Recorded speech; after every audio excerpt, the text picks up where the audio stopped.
अस्सलाम वालेकुम दोस्तों, उम्मीद है आप सब खैरियत से होंगे। आज का मेरा प्लांट मैक्सिकन पेटूनिया का प्लांट है और आज मैं आपसे शेयर करूंगी कि आप इससे सीड्स कैसे कलेक्ट कर सकते हैं और इन सीड्स के ज़रिए आप नेक्स्ट मौसम में इससे जो है ग्रो कर सकते हैं और न्यू प्लांट जो है तैयार कर सकते हैं।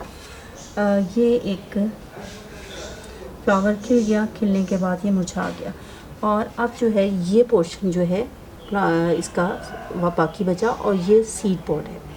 इसमें सीड बनने का अमल शुरू हो गया और ये देखें इसके अंदर जो है इसका कलर जो आप देखें कि हल्का सा ये डार्क होना शुरू हो गया। अभी इसमें सीड पूरी तरह तैयार नहीं हुआ, इसको हम अभी नहीं खोलेंगे। ये जो है सीड पॉड, इसका कलर आप देखें कि इसका कलर जो है ये इसमें सीड जो है इस सीड पॉड में सीड बनके तैयार हो गए और इसको हम सीड लेंगे कैसे।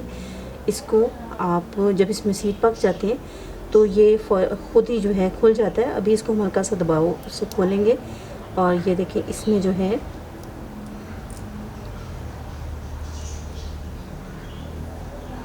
एक सीड पॉड में से कितने सीड्स जो हैं निकले हैं। इन सीड्स को किसी बटर पेपर का एनवेलप लेके उसमें या किसी प्लास्टिक बैग में अच्छे से महफूज कर लें, एयर टाइट जार में इसको रख लें और नेक्स्ट जब ग्रोइंग सीज़न हो तो इसको आप ग्रो करेंगे। एक ये सीड पॉड है, ये भी अभी मेरा ख्याल है पूरी तरह तैयार नहीं हुआ। हाँ, क्योंकि अगर सीड पॉड जब तैयार हो जाता है तो उसको आप हल्का सा दबाव डालेंगे तो वो फट जाएगा। ये भी तैयार नहीं हुआ और इसके बीज अगर आप रखेंगे भी निकाल के तो उससे प्लांट ग्रो नहीं होगा।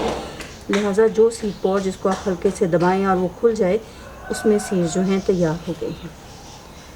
अच्छा, एक तो इसकी प्रोपेगेशन का ये तरीका है और एक इसकी प्रोपेगेशन कटिंग के ज़रिए बहुत आसानी से हो सकती है।